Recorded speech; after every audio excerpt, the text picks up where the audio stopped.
feeling brave, so let's dive into this episode. Welcome back to Perusing the Pages. Today we're going to talk about The Handmaid's Tale by Margaret Atwood. I'm a little nervous to talk about this one because it is kind of a political cannon fodder, I would say. This gets thrown around a lot and I'm a little nervous about this, so bear with me. I got into The Handmaid's Tale because I had heard about the Hulu adaptation, the TV show, and it was a really intriguing idea for me. It was really interesting. It kind of captivated me and I wanted to see what it was about. Not to mention a handful of years ago when I did get exposed to this story, the political climate was a lot harsher and the words Handmaid's Tale and the handmaid idea and costume was getting thrown around politically, and I felt very out of my depth. I didn't know what people were talking about or how it related to anything, so I wanted to see the show and read the book for myself. I remember seeing the show and it had a lot more nudity in it than I was expecting, and I was like, you know what, I don't need to see Voldemort doing it with the girl. I'm good. I can guess what's gonna happen. I don't need to see more. So I kind of stopped watching it.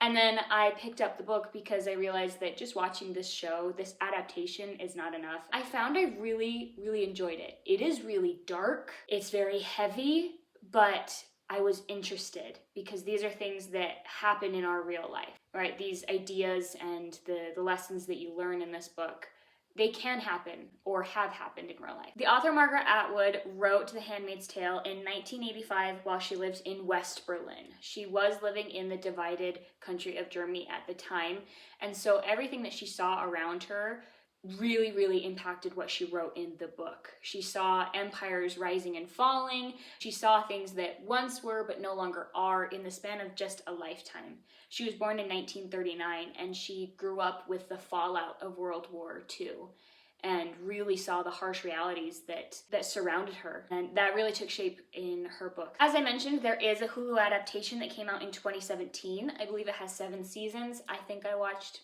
maybe the first half of the first season before I was like, that's a little too much for me. There is also a 1989 movie, an opera, and a ballet about The Handmaid's Tale. I have not seen any of those 3. This book is definitely, it is a classic, it is dystopian, and it is very dark. In this book, the United States has been overthrown and now exists as the Republic of Gilead. The story takes place in Massachusetts, specifically Cambridge. A lot of imagery comes from Massachusetts and the Cambridge University. The story follows a handmaid who was renamed Offred, which denotes belonging to someone. Our main character, we do not know her real name. A lot of readers think her name was June because of something that's mentioned in the book. Margaret Atwood has spoken about that and said it was never her original intent, but if readers want to think that that is June, they're more than welcome to. Our main character is never named. She's only referred to as Offred because she was given a new name when she was rounded up and forced to become a handmaid. So she belongs to the commander and her role is to bear him children. It is not her choice to do so. Right? It is done through a mating ceremony each month. It is not her choice, and the wife, the commander's wife, is there during the mating ceremony and just looks on while Offred is inseminated against her will. There's no nice way to say this. I assume that you understand what I'm talking about, though. Offred rebels by remembering her husband and her lost daughter as a mental defiance because everything else in her life is stripped away. She is not allowed to read. She is not allowed to speak to other people. She is only allowed to eat the food that they give her. In fact, the only type of exercise she gets is walking to the grocery store each week with another handmaid because they're not supposed to be out alone by themselves. They're seen as very precious. And even then, she's not allowed to speak at other people. She's not allowed to look at other people. She's only allowed to wear the clothes they give her. She has to wear a bonnet when she leaves the house. It is very, very strict and very, very controlled. However, the commander breaks his rules to secretly meet with Offred. They play Scrabble and read books sometimes with each other as they just sit in silence. Both those acts are illegal, both on the part of the commander and on Offred. If anyone found out they were doing that, they would be in serious trouble. She's not allowed to read. She's not allowed to write. She is completely enslaved in every aspect of her life. Meanwhile, the commander's wife, Serena Joy, pushes Offred to hook up with the driver, Nick, our chauffeur dude, to get pregnant so that they can have a baby. Babies are very, very precious in this society because of failing birth rates. Kids are not being born. They do not have a stable repopulation number. For that reason, the handmaids exist to bear children. It is very Old Testament-esque, one man, lots of wives, couple handmaids. If they bear kids, those children do not belong to the handmaids. They belong to the family, much like in Old Testament times, right? Those sons were not the handmaids, they were the wives and the fathers. Oh, there's a lot of biblical imagery in this story, but none of the ideals from the Bible. We end with a secret resistant operatives taking Offred away to an unknown fate. The book ends with a new wing of a museum being opened, and that is where we are reading Offred's old diary entries. At the very end of the book, we realize that this society, the Republic of Gilead, is now long gone. And these are just scraps of history that they have saved and salvaged. Our main characters are Offred, the commander, his wife Serena Joy. Let me break down the society a little bit. It is very Old Testament-esque, as you can probably guess, because they named their society the Republic of Gilead. However, not all of the United States, the old United States, falls under this Republic of Gilead. It is a very small area, I believe just East Coast, kind of New England. The rest of the United States has some type of different government going on. Canada's its own type of government, and a lot of people are escaping from Gilead into those other places, or trying to, because only specific men have power, right? The commanders and those in those government positions. Their wives are seen as prestigious. However, almost everybody is infertile. That is why they have the aunts to round up the girls who are fertile and the handmaids, specifically to bear them children against their will. It is a very bleak society, it is very sad, and naturally with any bleak and sad society, resistant operatives pop up, right? Not only do they have resistance members who are trying to sneak them in and out of Gilead to take it down, but they also have, in classic government fashion, a sleazy whorehouse. Sorry for the language, but that's literally what it is, the House of Jezebels. They named it a House of Jezebels. It's a bunch of women who sleep with the government officials so that they can be free. Did I like it? I was captivated by this book. I would not say I liked it. This is not a book you can like, but it was very intriguing. I found that I was immersed in the story. It was very impactful and it was very powerful. The reading was fairly simple. It takes a minute to understand the caste system because it's not outright explicitly given. You're only given pieces of what the government and what the world looks like throughout the story as you read. So once you start piecing it together, things fall into place very quickly and it's a lot easier to understand. It took me about 2 months to read it because, again, this is a very heavy book. I didn't want to just sit down and read it all in an afternoon. It would have depressed the crap out of me. So instead, I chose to elongate my suffering and read it over weeks. Out of 5 stars, I think I'd give this one a 4. It's interesting, I enjoyed it, although this type of book is not my favorite to read, so I'm not gonna say 5 stars, I recommend everybody read it. This is a book for a very specific purpose. It tells its story. Overall, I do think I am better equipped to handle any situation where The Handmaid's Tale would be thrown into a conversation, and is so applicable in not only our current society, but in past societies, and I'm sure future societies. This book will be very, very applicable. It talks about forced slavery. It talks about how women are treated in societies. It talks about pornography and the effects of it. It talks about failing birth rates, failing health rates. It encapsulates a lot while steering clear of very divisive issues, such as abortion, politics, religion. It stays pretty clear of those issues, which is very impressive for the type of book that it is and how it gets used in mainstream media. All right, let's talk a little bit more about this book and deep dive into it. The first question I have here is, what caused the United States to crumble and the Republic of Gilead to take over? And Margaret Atwood has spoken about this, that she really wanted to make a believable reason why the United States would fall, why it would crumble, because she saw that in her own life with Germany. So she really wanted to make it believable, and so she attributes it to 2 things: the degradation of families and the degradation of morality societally. So the degradation of morality as a society comes from the overuse of pornography and pornography addiction that is rampant throughout the United States. Offred, our main character, details specifically the type of pornography that was everywhere and how it not only impacted her friends and her entire community, but her family itself as well. There are whorehouses that are everywhere. There are hookup places. Pornography is in music, in media, in videos, in magazines, in books. It is everywhere. Or it was socially acceptable in this situation that pornography was as freestanding as it was. That it no longer had the stigma behind it. In fact, when Offred was meeting her husband, it was through a hookup situation. He was cheating on his wife. He left his wife to be with her, and they were meeting in one of those hookup hotels. Mirrors on the ceiling and sleazy attitude. It's blech. Offred describes the corner store drugstore turned into the corner store porn store, where you could go and buy porn things, where you could go and buy sex stuff. The degradation that society had accepted. And then the degradation that comes from that central family unit. I don't want to call it the nuclear family, but that central family unit has been deteriorated because of failing health rates. Not only is infertility becoming widespread, people die young now. People are dying in their 40s and 50s. Health rates are terrible. Diseases are through the roof. And it's not that society has lost its cleanliness, but rather that the food they were consuming was so terrible it was poisoning their bodies one step at a time. The water they drank was contaminated by toxic wastes and chemicals that were just getting leaked into everything, to the point where medicine could no longer save them because the things that they needed to survive, food and water, were killing them day by day, which is partly why infertility rates skyrocketed both in men and women. Kids became rarities.